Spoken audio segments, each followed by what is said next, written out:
Uhalgeni mpenzi mtazamaji wa Gift Online TV, nipenda kukukaribisha tena katika kutazama matukio mbalimbali ambayo yanaendelea kutokea mikoa mbalimbali. Jina langu ni Esther Mamko na hii ni Gift Online TV. Endelea kusubscribe, kushare, kulike pamoja na kucomment. Kijana mmoja aliyejulikana kwa jina la Deogratus Chua, fundi ujenzi na mkazi wa kitongoji cha Kisimeni, kijiji cha Mrawi, kata ya Uru Kaskazini, wilayani Moshi, mkoani Kilimanjaro, anadaiwa kupigwa na bosi wake aitwaye Robert Chua kwa madai ya kijana huyo kwenda kudai fedha kwa bosi wake baada ya kumaliza majukumu waliokubaliana na kumvunja mbavu, hali iliyompelekea mpaka kifo chake. Kwa mujibu wa baadhi ya mashuhuda, wanadai tukio hilo lilitokea Machi 14, 2025 mara baada ya marehemu kwenda kudai fedha aliyokuwa akimdai bosi wake huyo baada ya kumaliza kazi, kisha akaambulia kichapo badala ya fedha, hali iliyopelekea kuvunjwa mbavu 4 na kisha kumtekeleza maeneo ya nyumbani kwa marehemu. Hata hivyo, wanasema udhibitisho kamili umeupata kupitia taarifa kamili inayotolewa na hospitali kuonyesha kuwa alivunjwa mbavu 4 na pia mwili ulikutwa na majeraha ya fimbo.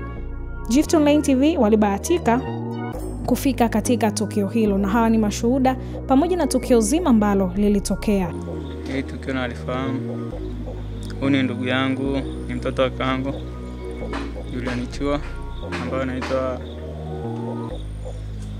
ambaye anaitwa Deodati Julian Chua. Ninapomfahamu Deodati Chua, kwa ni mpenzi wa watu, ni mtu wa watu sana, kwa ajili kugombana na mtu. Kwani mtu anaishi na watu vizuri, wazee kwa watoto, watu wote. Alikuwa akiona chochote kinachoashiria ugomvi, alikuwa anakimbia. Kwa shiriki mambo yote ya ukorofi. Hivyo ndivyo ninavyomfahamu. Wewe ni mmoja wa watu wa karibu ambao mmefanikiwa kuona matokeo ya postmortem iliyofanywa. Je, yanathibitisha nini au yanaeleza nini? Kwa udhibitisho wa postmortem, kwa macho tuliona sisi tukiwa ndugu. Na udhibitisho wa madaktari walisema marehemu Deodati Chua alipigwa na kitu kizito upande wa mbavu zake za kushoto. Kwa uchunguzi wa madaktari, zilionekana mbavu 4 zimevunjika. Katika zile mbavu 4 kuvunjika, ilisababisha kutoboa mapafu yake ya upande wa kushoto. Na mapafu ya upande wa kushoto yalitengeneza usaha. Usaha ulelekea ulikuwa unaangukia kwa upande wa maini. Kwa umeharibu upande wa maini, pamoja na bega lake la kushoto lilikuwa limepigwa. Hizi jointi zikawa zimeachana. Madaktari na polisi walithibitisha kweli amepigwa fimbo nyingi sana mgongoni, ambazo hizo fimbo hazikuwa na idadi yoyote. Kwa madaktari hawakuweza kutudhibitishia ni fimbo ngapi, ila fimbo ni nyingi sana. Hivyo ndivyo ninavyoelewa tukio la madaktari la tarehe 25. Ombi lako ni lipi kwa jeshi la polisi? Ombi langu kwa jeshi la polisi, tunaomba huyu mtu, kwa historia sio mara ya kwanza kuua. Tunaomba hatua kali zichukuliwe zaidi yake, na ikiwezekana kabisa familia yake ihamishwe na tuitaki kuiona. Labda ni upi uthibitisho ambao unaonyesha kwamba yeye ni moja pia wahusika? Uthibitisho wa moja kwa moja, kuna mama walithibitisha, ambao ni shemegi yangu anaitwa Julita Felician Chua, na mama jirani kwa jina simfahamu, ile anaitwa Mama Moses. Alithibitisha huyo mtuhumiwa akiwa anamkimbiza na panga. Naitwa Sofia Chua. Ndio. Kaka alikuwa na shida na mtu. Alikuwa na ugomvi na mtu, hata kama wewe ni mgomvi hawezi kupigana na wewe. Alikuwa ni mpendwa kila mtu. Yaani kaka haje kugombana na mtu yeyote. Lakini Mungu aishivyo, waliohusika hata kama alimgusa kucha, Mungu hakika tutalipa. Kwa kweli. Pole. Hajawahi kugombana na mtu. Yaani hata kama sehemu kuna ugomvi, anakimbia, hanaga ugomvi na mtu kabisa kaka Deo. Wala hatukani mtu. Kwani tukio lilikuwaje? Wanasema alienda kudai hela yake. Alikuwa anafanya kazi hapo kwa huyo aliyemuua. Alipoenda kudai hela yake, Naisu alimfungia ndani wakampiga. Okay. Walimpiga na watu gani? Ni Robert Chua. Alizaliwa mnamo tarehe 8 mwezi wa 12 mwaka 1988 katika kijiji cha Mraa. Ubatizo: Deogratias Julian Chua alibatizwa mnamo tarehe 3 mwezi wa 8 mwaka 1990 katika parokia ya Mawela. Kipaimara: Deogratias Julian Chua alibahatika kupata sakramenti ya kipaimara mnamo tarehe 5 mwezi wa 7 2010 katika parokia ya Mawela. Ndoa: Deogratias Julian Chua katika safari yake ya maisha hakufanikiwa kuwa na mwenza wala kufanikiwa kuwa na mtoto. Ugonjwa: Deogratias Julian Chua hakuwahi kuwa na ugonjwa wowote. Mnamo tarehe 14 mwezi wa 3 mwaka 2025 marehemu Deogratias Chua alikufa kifo kisichokuwa na alikufa katika kifo cha ukatili. Hivyo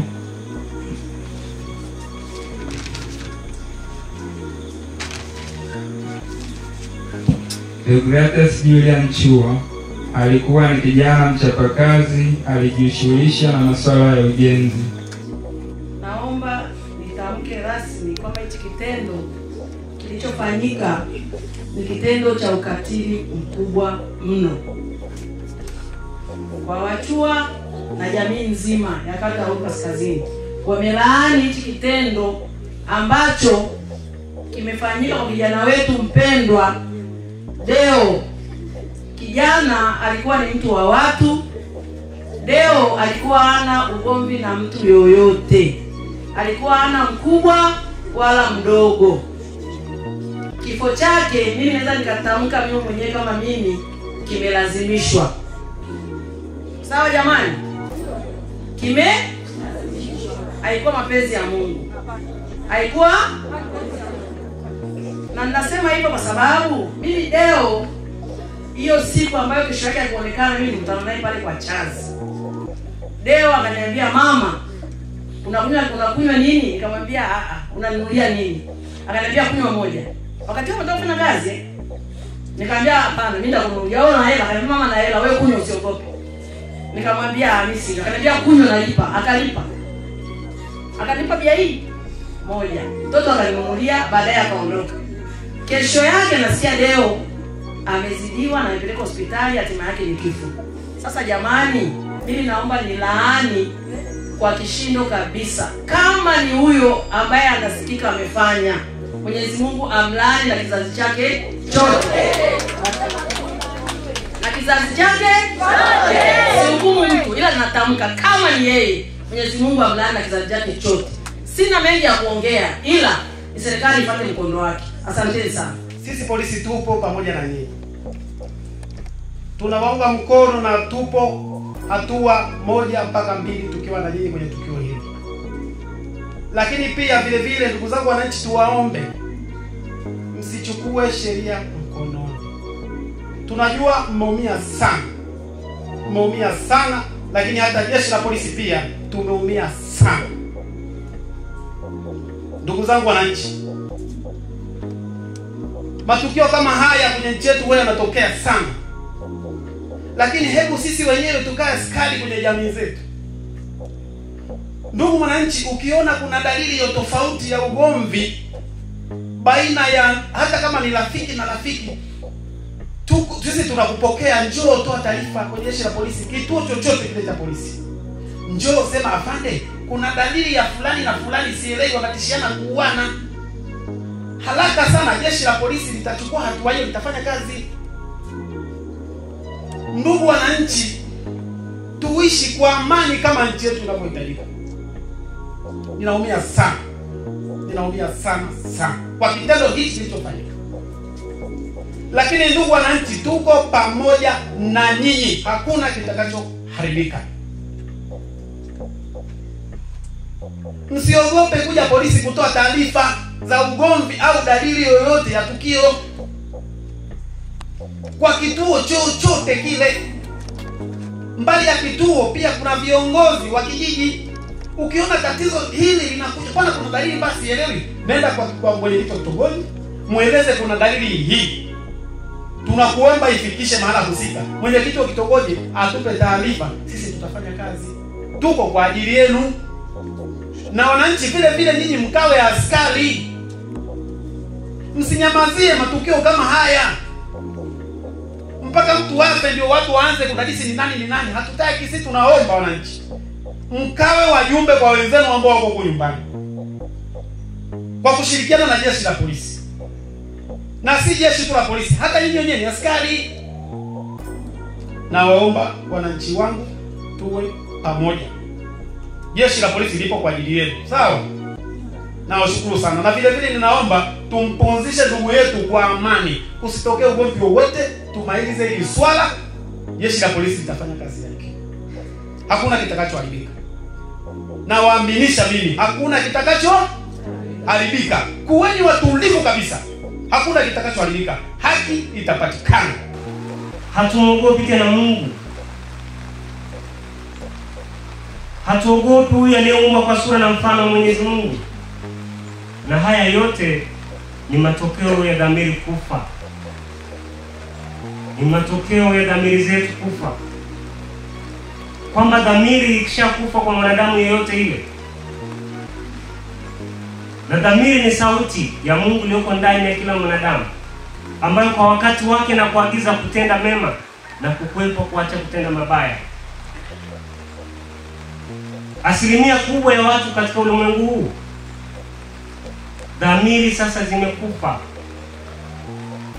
Ile sauti ya Mwenyezi Mungu ndani yetu haipo tena. Ile sauti ambayo ingekuonya kufanya yale ambayo ulikuwa unafanya mabaya na kujirekebisha kufanya mema haipo tena. Ndio maana tunasikia mambo katika dunia hii yanatokea mengi. Na yanafanywa na sisi wenyewe wanadamu, ambao tumegeuka sasa kuwa kama wanyama. Itafika mahali sasa tutaogopana.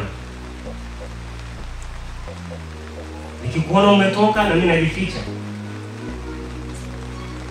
usije ukanidhuru, kama ilivyo kwa wanyama porini. Kuna wanyama nao kimbia wanyama wenzao, sivyo? Sasa sisi tumefikia huko. Sisi kama binadamu tumefikia huko, ambao tuna akili na utashi wa kuweza kutambua hili ninalolifanya sio jema, hili ninalolifanya ni jema. Huku ninakokwenda sio pazuri, huku nikielekea kwa ni pazuri. Kuna mwanadamu kweli ambaye hana akili?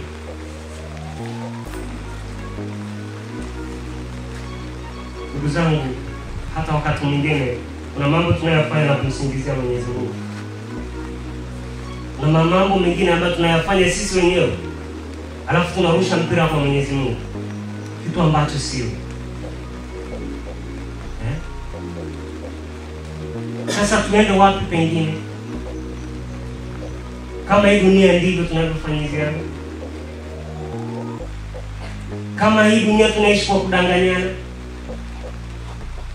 na kwa kuogopana.